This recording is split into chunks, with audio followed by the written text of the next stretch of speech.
I've been having more conversations with God in the morning. And, it's usually, I'll smoke like a joint and then talk in the mirror.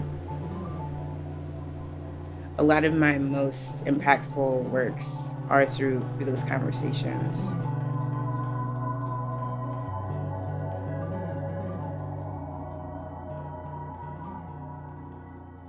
Since lockdown, I've changed material tone a lot.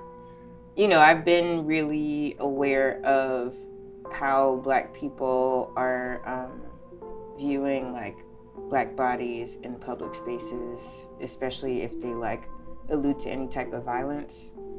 So, my sculptures usually end up looking pretty violent or grotesque or however you want to describe them.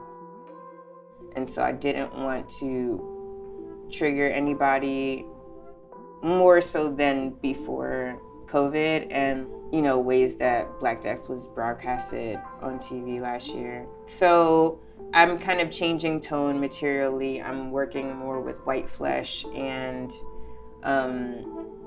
disease and toxicity. Oh, it's light. Yeah.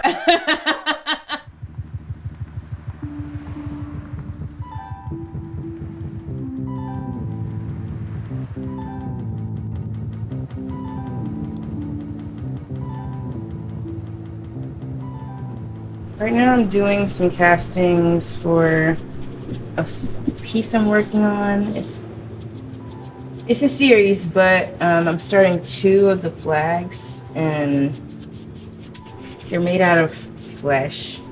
It's supposed to be white diseased skin on the front, composing colonizing country flags, and then Black bodies on the back side that are kind of bloody and piled up. The 2 flags I'm working on right now, it's like the British flag and then the flag of Portugal. Why did you choose those 2 flags? Those are just 2 of a few countries that were leading in the transatlantic slave trade.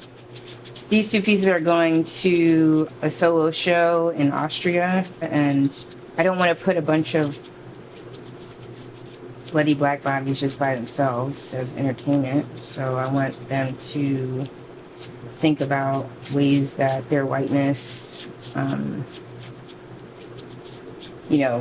to racism experience throughout the globe, regardless of whether they think that they're involved or not. A lot of Europeans are like, no, we don't do that over here. It's like, well, y'all started this shit.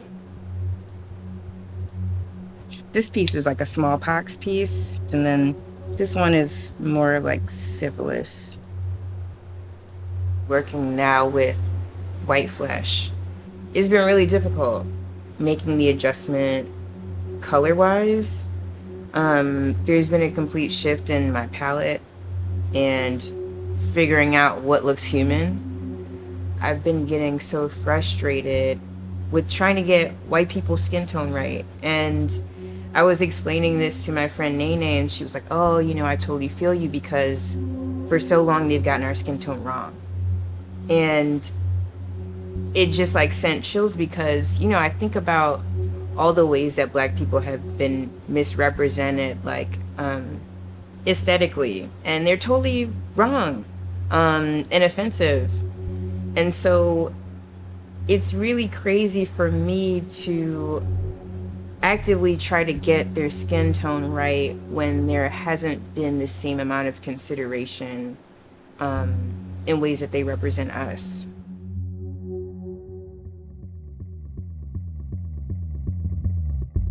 The piece that I did for Basel did kind of focus more on whiteness, and focusing on whiteness for that piece, people read as more abstract. And that the piece hasn't sold yet. Not to say that it won't sell, but just thinking about ways that pieces that I've made that have had Black bodies have sold faster. Something to think about. Is there something about the art world that makes you feel like is there any friction or conflict? I mean, that's the thing, is I'm not really trying to shit on the art world. it just makes me feel viscerally uncomfortable sometimes.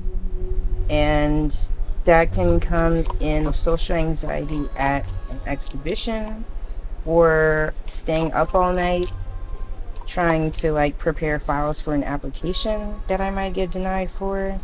And what does that do to me, you know?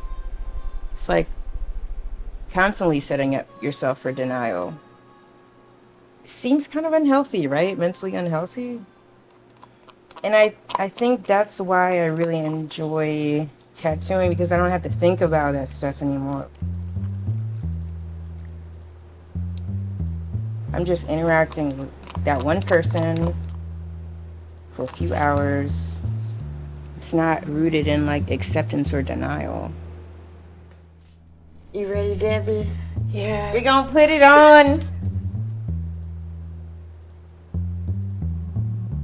We met on the internet.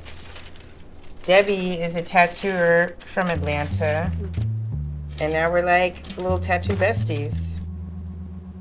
Being a traditional tattooer is mostly it's a traditional white thing to do, you know? So most of the time if I find people who are kind of on my same level, then they're white. So being around Doreen has made me want to not transform myself into more black, but just it's made me more comfortable with drawing black things.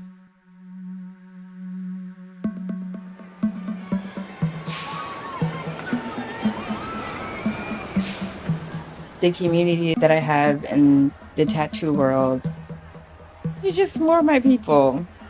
Very weird, you know, queer, tattooed.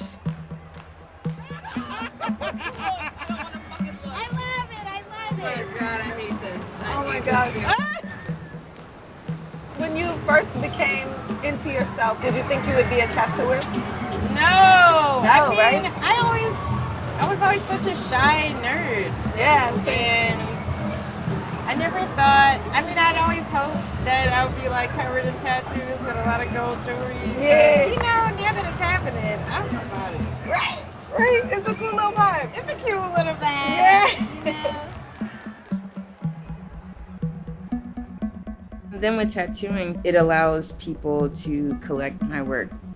They wouldn't necessarily be able to buy like a 50-inch flag made of flesh and put it on their wall, you know? Most of the people that I tattoo have no idea that I'm like a sculptor and to what degree my art practice goes. If you are black, melanated, and tattooed, we're going to be taking some photographs of black people that have tattoos because there's not a lot of documentation of black people with tattoos. I'm sure everybody here has been tatted by Doreen. They have. Including yourself? No. Oh, I'm the last one standing. It's not good. You know, with my tattoos, I'm just trying to create the images that black people want to get on their body forever. Things that they resonate with, things that make them feel beautiful.